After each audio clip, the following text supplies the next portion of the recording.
우리 일전에 작년이죠. 우리가 기간별로 우리 T 성경 공부를 이제 하기로 결정하면서 사실은 이제 그 전에 몇 분이 먼저 리더 교육을 다녀오셨습니다. 그때 그 교육에 참여해서 우리 김선현 장로님이 저한테 그런 말씀을 해주시더라고요. 거기 목사님들도 계셨는데 그분들 사이에서 한 가지 토론이 일어났었다. 근데 그게 뭐냐 그랬더니 구원에 관한 토론이 있었다. 그래서 제가 그 얘기를 듣고 조금 의아해했어요. 목사님들이 구원에 대해서 몰라서인가? 뭐 그런 이제 생각이 이제 있었기 때문이죠. 근데 좀 이제 생각을 해보면서 나름대로 추측을 좀 해봤습니다. 왜 그런 토론이 벌어지게 되었는지. 근데 우리 그 성경 공부 그 교재들 보면서 하다가 이해가 좀 됐어요. 왜냐하면 이 교단마다 좀 다른 구원관을 가지고 있었기 때문이었다. 그래서 그 구원에 대한 주제가 새삼 논쟁거리가 되었는데 또 왜 그런 주제가 또 이렇게 다시 또 이렇게 뜨겁게 논쟁되었는지 좀 알게 되었어요. 그게 이유가 있었는데 좀 부끄러운 이야기이지만 어느 목회자의 탈선 때문이었습니다. 제이 목사 때문이에요. 저도 제이 목사거든요. 저 제이 목사 말고 다른 제이 목사. 그 목사님은 책도 많이 쓰고 젊은이들에게 아주 인기가 많은, 지지를 많이 받은 목사였습니다. 그 탈선을 보면서 그 목사를 두둔하는 쪽과 그렇지 않은 쪽으로 갈라졌어요. 두둔하는 쪽은 성경대로 하나님께 회개했기 때문에 용서받았다, 그런 쪽 견해였고, 정죄하는 쪽은 회개는 했지만 이게 진정한 회개가 아니므로 용서받은 것이 아니다, 이렇게 나눠졌습니다. 그런 논쟁이 이제 어디까지 이제 퍼지게 됐느냐면, 그럼 그 사람은 구원 받았느냐 못 받았느냐 하는 그런 논쟁으로 퍼져갔어요. 과연 한번 구원 받은 사람은 무슨 죄를 지어도 그 구원의 상태를 유지하는 것이냐라고 하는 논쟁이었죠. 여러분 어떻게 생각하세요? 무슨 죄를 지어도 다 구원 받는가?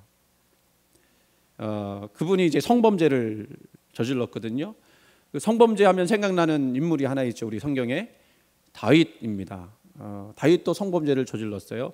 그것뿐입니까? 살인 교사죄, 지금으로 말하면 살인 청부 살인도 한 거예요. 살인죄가 더 클까요? 아니면 살인 교사죄가 더 클까요? 뭐가 더 클 것 같아요? 제가 찾아보니까 오늘날 형량은 똑같다고 그래요. 근데 나쁜 건 누가 나쁜 거예요? 살인 교사, 청부 살인한 사람이 더 나쁜 거예요. 실제로 그 제이 목사님은 역시 목회를 다시 시작했거든요. 안 하다가 하지 말라고 그랬는데 다시 시작하면서 가져다가 쓴 논리가 뭐냐면 다윗도 용서받았다. 그리고 또 이런 얘기도 했어요. 털어서 먼지 안 나는 사람이 어디 있느냐. 그렇게 얘기하니까 다 걸리는 거예요. 그렇죠? 아주 그리고선 당당하게 목회를 하고 있고요. 지금 아주 교회가 부흥이 돼갖고 아주 커지고 있어요. 이것을 어떻게 생각해야 될까? 제이 목사는 과연 구원받은 사람일까요? 아니면 구원을 받지 못한 사람일까요? 그렇게 회개도 제대로 하지 않으면서. 궁금하면 500원이 아니라 궁금하면 성경을 봐야죠. 그죠? 이것을 좀 알기 위해서 우리는 아주 흥미로운 교리를 좀 봐야 될 것 같습니다. 저는 여러분에게 두 가지 교리를 좀 소개하려고 그래요. 하나는 칼뱅주의, 칼빈이라고 그랬는데 칼뱅주의가 말하는 구원관이고, 그와 맞서는 아르미니우스라고 하는 사람이 얘기한 구원관, 아르미니우스주의 구원관입니다. 뭐 교리라고 하니까 어렵게 생각될 수도 있지만 들으시면 쉽게 이해가 될 수 있고요. 고개가 끄덕여질 겁니다.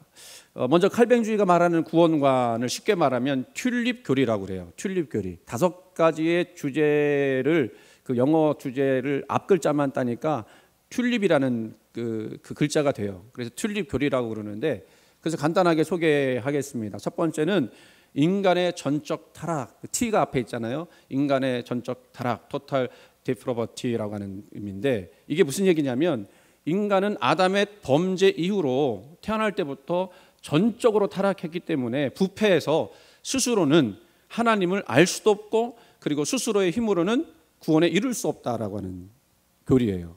그러니까 구원은 인간의 힘으로 이룰 수 없는 거라는 거죠. 그렇죠? 두 번째, unconditional election, 무조건적인 선택인데, 여기서 잘 들으셔야 될 게 이겁니다. 그렇게 인간이 구원을 스스로는 받을 수 없으니까 구원은 누가 시켜주셔야 되죠? 하나님이 시켜주셔야 돼요. 전적으로 타락한 인간을 하나님께서 무조건적으로 선택하셔서 믿음과 은혜, 믿음조차도 하나님이 주시는 것으로 믿음과 은혜를 주셔야만 그 하나님을 알 수가 있다고 하는 것입니다. 그런데 여기 여기에 대해서 예정론이 나오거든요. 하나님이 미리 선택했다는 거예요. 근데 예정론을 생각할 때 꼭 기억해야 될 건 뭐냐면 이중 예언,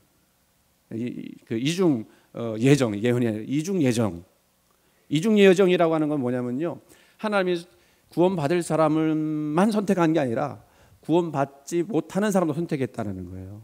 그러니까 선택자와 비선택자로 나누게 되는 거죠. 자, 그런 다음에 세 번째로 넘어가면 제한적 속죄. 그러다 보니까 누가 하나님께서 보실 때에 누가 구원받을 사람인지 안 받을 사람인지 다 나눠놨기 때문에 예수님께서 이 땅에 오셔서 십자가에 죽으신 것은 그러면 누구를 위한 십자가였느냐? 이 칼뱅주의는 구원받을 사람을 위해서만 십자가 지셨다는 거예요. 모든 인류를 위해서 구원받은 게 아니고, 여기 좀 헷갈리죠? 우린 그렇게 그동안 알고 있지 않아서. 칼뱅주의는 그런 거예요. 구원받지 않은 사람도 미리 선택했기 때문에 그 사람들을 위해서 십자가 달리지 않았다는 겁니다. 그래서 제한적인 속죄라는 거예요.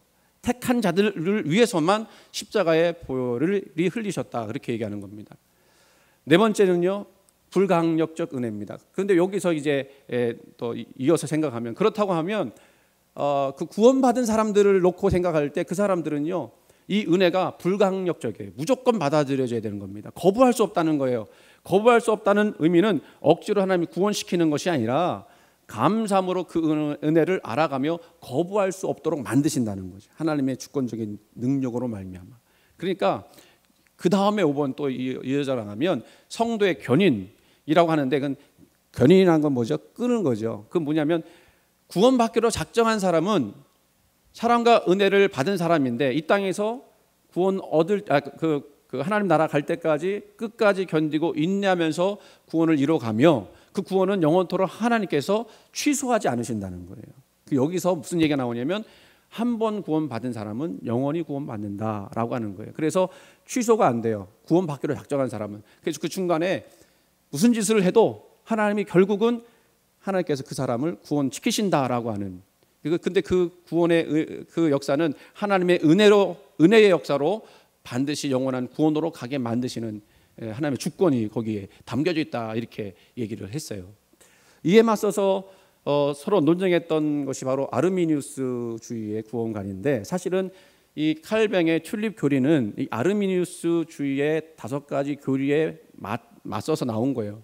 맞서서 나왔다고 하는 거는 이 아르미니우스주의가 5가지 교리를 먼저 발표하니까 거기에 맞춰서 이제 튤립 교리를 얘기한 건데, 아르미니우스주의는 그 5가지를 왜 얘기했느냐면 칼뱅주의가 말하는 아까 그 속죄, 제한적 속죄 때문에 그래요. 모든 사람이 구원받는 게 아니고 하나님이 구원받을 사람 정해놓고 구원받지 못할 사람 정해놓고, 그래서 예수님이 그 구원받을 사람들을 위해서만 십자가에 달리셨다라고 하니 그걸 인정할 수 없다. 그래서 이제 5가지 얘기를 또 해요.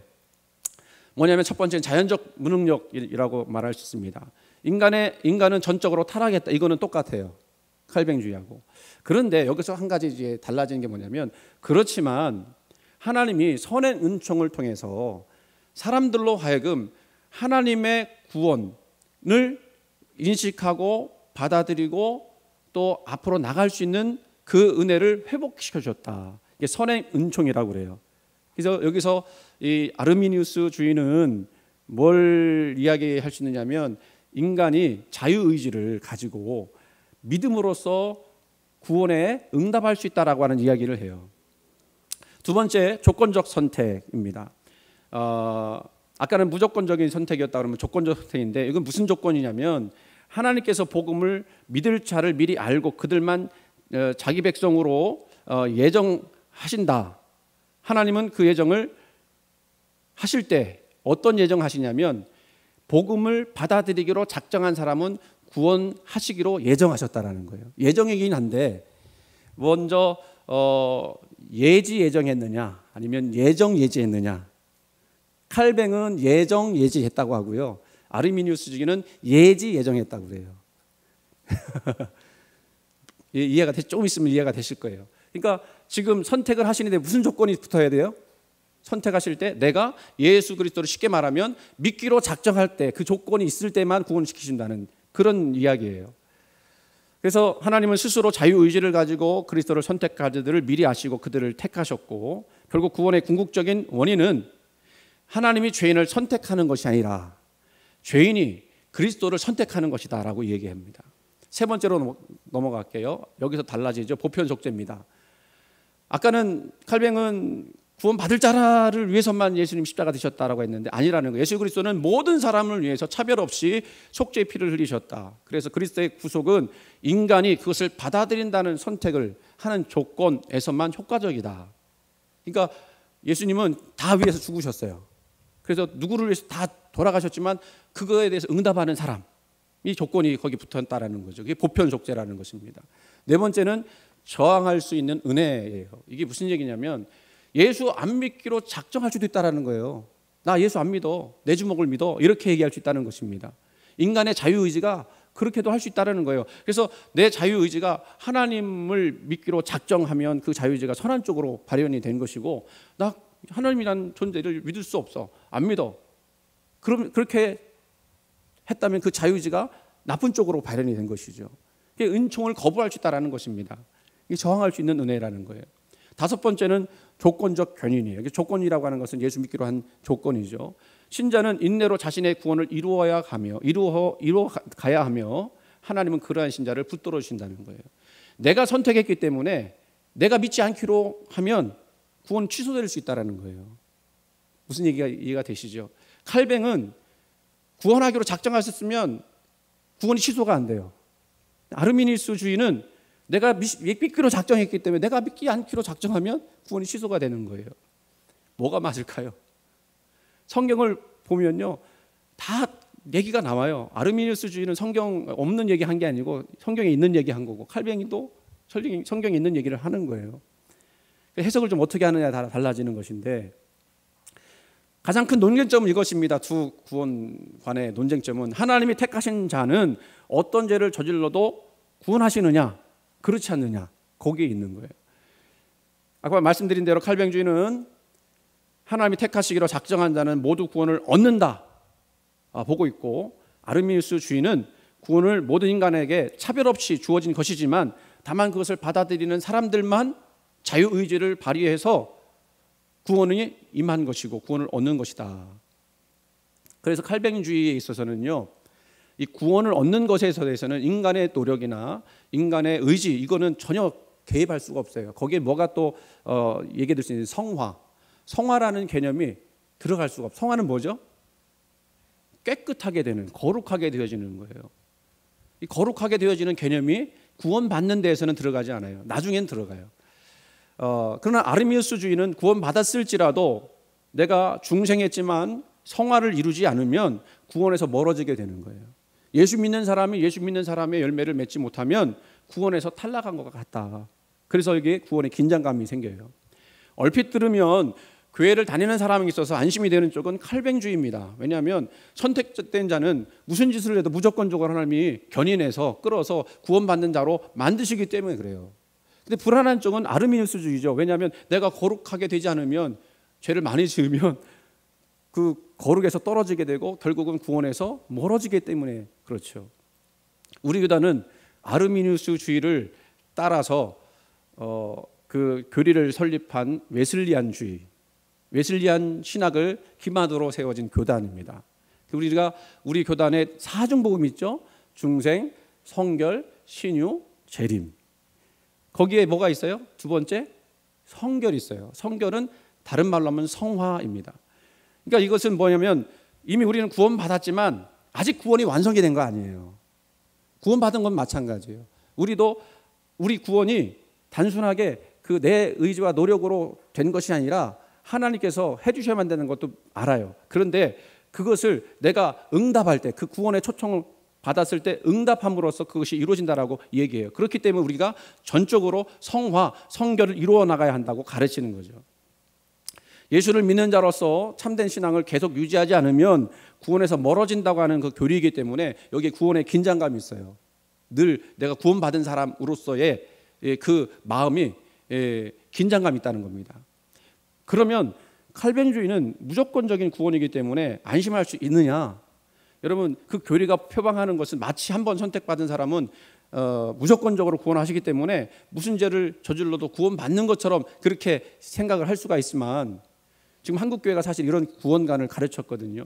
문제가 심각하게 됐어요. 왜냐하면 자기를 거룩하게 하기를 소홀히 하기 때문에 그렇습니다. 삶에서 도덕적 그 윤리성이 실패했기 때문에 그래요. 그리고 어떻게 생각하면 죄를 지어도 회개하면 되지. 나는 무조건적으로 하나님께서 구원해 주시는 존재니까 회개하면 되지 하고 죄 짓는 거를 두려워하지 않는 거예요. 한국교회의 타락이 거기서부터 시작이 된 겁니다. 그러면 칼뱅주의는 성화에 대하여 아무 조건이 없을까요? 처음에는 성화가 끼어들 자리가 없다고 했지만 나중에도 성화가 끼어들 자리가 없나요? 무조건적인 선택이라고 해서 구원에 긴장감이 없나요? 칼뱅주의를 받아들이는 사람들에게 있어서 가장 큰 질문은 이것입니다. 우리 교회도 마찬가지지만요, 우리 교회 다 성결교회 처음부터 다니신 분들만 계신 게 아니에요. 그런 분도 계시지만 장로교회 계시다가 오신 분들도 계세요. 그래서 장로교 교리에 익숙하신 분들도 계세요. 근데 그분들이 알아야 될 거 있습니다. 그래요. 칼뱅주의를 따른다 해도 알아야 될 게 있다라는 거예요. 뭐냐면 이중예정이라고 그랬잖아요. 이중예정. 이중예정은 뭐라고 그랬어요? 구원받을 자 선택하셨고, 구원받지 않을 자 선택하셨고. 그래서 선택자, 비선택자 나눠진다는 거예요. 그런데 질문이 이거예요. 그러면 나는 비선택자입니까? 선택자입니까? 아니, 선택자라고 하는 것이 확실하게 알아진다고 하면 무슨 짓을 해도 구원받는다는 걸 내가 확신할 수 있겠죠. 근데 내가 만약에 비선택자라고 하면 어떻게 되겠어요? 질문을 해요. 내가 선택받은 사람인지 아닌지를 모른다고 하는 것이 문제죠. 그 누가 알고 계실까요? 그 누가 알 수 있을까요? 사람은 몰라요. 목사님한테 와서 질문해도 목사님도 몰라요. 왜냐하면 하나님만 아시는 거기 때문에. 심지어는 자신도 몰라요. 그러면 구원받았는지 내가 어떻게 확신하고 나갈 수 있습니까? 우리 그 얘기 잘하잖아요. 구원의 확신. 당신 구원의 확신 있습니까? 옛날에 구원의 확신 사실은 얘기를 안 했어요. 왜요? 구원, 칼뱅주의 장로교 쪽 그 교제가 컸던 때에 구원받은 사람은 무조건 구원받고 구원받지 못한 사람은 무조건 구원받지 못하니까 구원의 확신이라고 얘기할 게 없었어요. 근데 어느 순간에 구원의 확신 이런 얘기가 들어왔는데, 칼뱅주의에서 어떻게 가르치는지 아십니까? 누구도 선택자인지 비선택자인지를 모른다. 그러나 알 수 있는 한 가지 방법이 있다. 그게 뭐냐면 선택자는 선택자의 삶의 열매가 나타날 것이고 비선택자는 비선택자의 열매가 나타날 것이다. 선택자는 구원받은 사람은 구원받은 사람으로서 열매가 나타날 거라는 거예요. 그런데 선택받지 않는 사람은 그 삶의 열매 속에서 악한 열매가 맺어지게 된다는 거죠. 무슨 말이에요? 내가 정말 구원받은 사람이라면 구원받은 자로서의 선한 열매가 날마다 이루어지게 될 것이고, 그렇지 않으면 안 된다는 뜻인데, 만약에 그 열매가, 삶의 열매가 악한 것들만 일어나고 있다면 그건 선택받은 사람이 안 받은 사람이에요. 못 받은 사람이 선택받은 사람이 아니에요. 여러분, 그래서 칼뱅주의를 받아들인다고 해서 무조건적으로 안심할 수 있는 게 아니에요. 내가 선택자인지 비선택자인지를 내가 모르니까 선택자로서의 삶의 열매를 내가 맺지 못하면 비선택자가 되는 거예요. 이해가 되시나요? 그러니까 목사님들이, 그 강로교회 목사님들 뭐라고 가르쳐야 되냐면, 당신이 선택자인지 비선택자인지 아무도 모릅니다. 그러나 선택자라고 하면 선택자 열매가 나타나니까 열매 맺는 삶을 사십시오 라고 가르쳐야 돼요. 근데 그걸 싹 뺐단 말이에요. 칼뱅주의 구원의 긴장감이 여기 있는 거예요. 내가 선택자인지 아닌지는 모른다고 하는 거. 청교도들 아시죠? 청교도들이 얼마나 거룩하게 살았습니까? 그들의 윤리적 거룩함이 칼뱅주의에서 나왔어요. 만약에 이 사람들이요, 그냥 한 번 구원은 영원한 구원이다라고만 생각하고 그거에서만 멈췄다고 하면 이렇게 거룩하게 살 수가 없어요. 그런데 이 사람들 왜 이렇게 거룩하게 살았는지 아십니까? 그들의 신앙은요, 마치 유리알처럼 맑았어요. 왜 그렇게 살았느냐면 내가 거룩하게 살지 않으면 나는 비선택자가 되기 때문에. 그래서 자기는 선택자임을 증명하기 위해서 정직하게 거룩하게 살려고 애를 썼어요. 그리고 그들은요, 조그만 죄를 저지른다 그러면 내가 비선택자가 혹시 아닌가 싶어서 그것에 대해서 회개하고 눈물을 흘리고 돌이키는 삶을 살았다는 것입니다. 그래서 청교도들의 윤리적 거룩이 바로 거기서 나온 거예요. 자기 스스로를 선택자임을 증명하기 위해서. 그런데 우리 지금 장로교에서 가르치는 그런 부분들을 보면 그런 것이 싹 빠졌어요. 무조건 그냥 한 번 구원은 영원한 구원이라고만 가르치고, 회개만 하면 된다고 그렇게 가르치니까 거기서 문제가 생긴 거죠. 성결교회도요, 죄송하지만 그런 장로교회의 가르침을 또 이렇게 은근히 또 받아들여 갖고는요, 그렇게 한번 구원은 영원한 구원이다라고 그렇게 가르쳤어요. 그것도 성결교회 잘못이죠. 한국교회는 사실은요, 청교도의 신앙을 이어받았다고 이렇게 자부합니다. 그런데 거기서 윤리적 타락이 일어난다고 하는 것은 신학이 잘못된 것이고 가르침이 잘못됐다고 하는 거예요. 그래서 한번 구원은 영원한 구원이다라고 하는 이런 값싼 구원관만 가르치는, 그것이 대세가 되는 그런 모습이 되었죠. 정리하면 칼뱅주의든 아르미니우스주의든 모두 구원에 긴장감이 있어요. 그렇죠. 내가 확실하게 선택받은 사람이라고 해도 안심할 수가 없어요. 그 열매를 맺지 않으면 안 되니까. 우리는 성결교단은 어떻게 돼요? 내가 성화를 이루지 않으면 구원에서 멀어질 수 있다고 하는 그 긴장감이 있는 거예요. 그래서 칼뱅주의나 아르미니우스주의나 첨예하게 대립하는 듯 하지만 결론을 보면요, 종이 한 장 차이예요. 다 구원의 긴장감이 있기 때문에. 그렇다면 다시 첫 번째 질문으로, 그 성범죄 저지른 그 제이 목사는 구원받은 사람일까 아니면 구원받지 못한 사람일까? 그건 누구도 몰라요. 아무도 몰라요. 하나님만 아세요.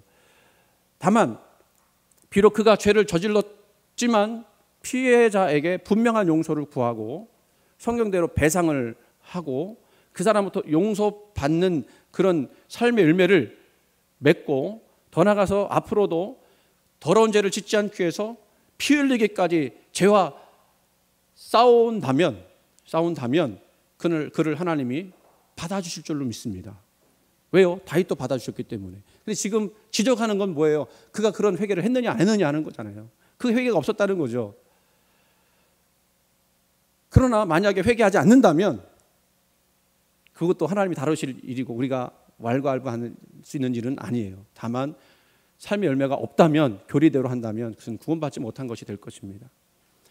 결국 제가 지금 이 말씀을 하고 있는 것은 뭐냐면, 우리 신앙이라고 하는 것은요, 가만히 앉아서 얻어지는 구원이 아니라는 거예요. 구원은 명사가 아니라 동사이며 구체적으로 우리 삶 속에서 하나님 나라와 그 뜻을 이루어 나가는, 성경대로 하면 그런 삶이 되어야 한다는 것입니다.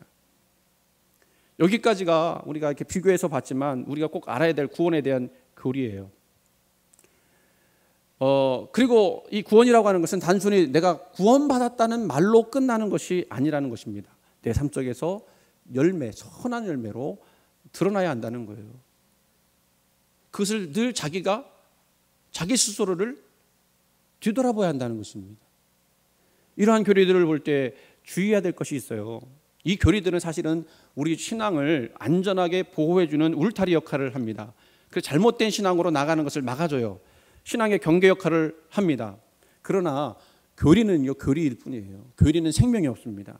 그래서 교리에 너무 몰두해서 그대로 안 하고 그것대로 안 하는 사람들을 정죄하면 그건 율법이 되는 거예요. 율법은 사람을 가두는 역할을 하죠. 그러나 제가 지금 드리고 싶은 말씀은, 우리 바른 신앙, 옳은 신앙은 그런 가두는 것이 아니라는 겁니다. 우리가 기억해야 될 것은 그 삶이라는 것, 그 신앙이라는 것이 삶 속에서 열매 맺어지는 아름다운 것으로 드러내야 한다는 그런 말씀 드리고 싶은 거예요.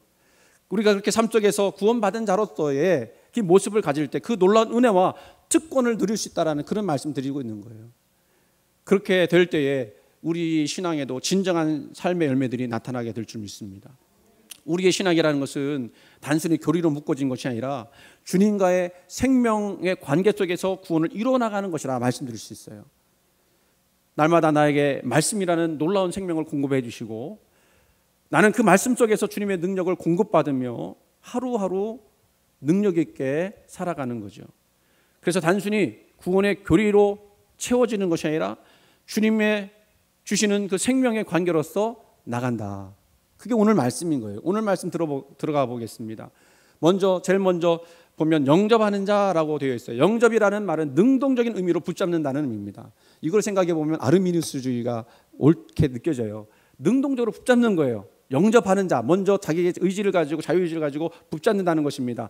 그건 무슨 얘기겠습니까? 내가 받을 구원에 대해서 놓치지 말아야 한다, 그 의미가 있는 거예요. 그 다음에 부연 설명처럼 곧 그 이름을 믿는 자라고 했습니다. 믿는다고 하는 것은 헬러 피스티오라고 하는 말인데, 그리스도를 영접한 순간만 얘기하는 것이 아니라 영접한 후부터 끊임없이 계속되는 강력한 신앙을 말해요. 여기서 중요한 표현이 뭐냐면 끊임없이라고 하는 것입니다. 구원이라고 하는 것은 한순간에 이루어지며 정지된 상태가 아니라 바로 구원받았지만 계속 구원을 이루어 가야 한다고 하는 거. 하루하루 삶 속에서 나의 삶 속에서 예수님과의 생명의 관계를 이루어 나가는 거. 그래서 선한 열매가 나타나는 거. 이것을 다시 해석해 보면 우리가 받는 구원은 주님이 오실 때에 능동적으로 주님을 받아들일 뿐만 아니라 계속해서 구원받은 자로서의 그 삶 속에서의 끊임없이 주님을 믿는 믿음이 드러나야 한다는 거죠. 여기서 또 중요한 것이 나옵니다. 이렇게 구원받은 사람은 어떤 특권이 생기느냐? 놀라운 특권이 생기죠. 무슨 특권이에요? 하나님의 자녀가 되는 권세. 하나님의 자녀가 되는 권세가 나오는 거예요. 이건 교리로 묶여진 관계가 아니에요. 교리를 알고 이해하는 것으로 끝나지 않습니다. 오히려 하나님 안에서 하나님의 자녀로 그 특권을 누리고 사는 이런 관계라고 하는 내용이에요. 부모와 자식과의 관계를 놓고 생각하면 쉽습니다. 법적으로 부모와 자식의 관계가 설정되어 있어요. 여러분 가족 증명서 떼면 나오잖아요. 가족이 누구인지, 뭐 딸이 누구인지, 뭐 아들이 누구인지. 그게 가족 관계, 법적인 관계로 묶여져 있습니다. 그런데 실생활에서 아빠, 엄마, 딸 이거를 뭐 가족 증명서 들으면서 날마다 확인하나요? 그렇지 않잖아요. 법적인 관계가 아닙니다. 무슨 관계죠? 사랑의 관계로 맺어진 거예요. 그래서 그 사랑의 관계 속에서 우리는 뭘 하냐면 서로 지지고 볶고 싸우는 거예요. 우리 딸하고 우리 아내하고 보면 맨날 싸워요. 얘가 이제 좀 딸이 조금 이제 머리가 크니까 어떤 때는 막 말대답도 하고 막 그래요. 근데 보면 재밌어요. 근데요, 그렇게 하면서 둘이는 뭐 하는 거죠? 싸우지만 사랑의 관계가 점점 더 어떻게 져가는 거예요? 깊어져 가는 것이고 서로를 이해해 가는 것이고 더 성장해 가는 거예요. 아빠 엄마도 처음 되었기 때문에 아빠 엄마가 되어져 가는 거잖아요. 한창수 일단 잘 들어야 돼요. 어디 갔어? 밑에 갔나?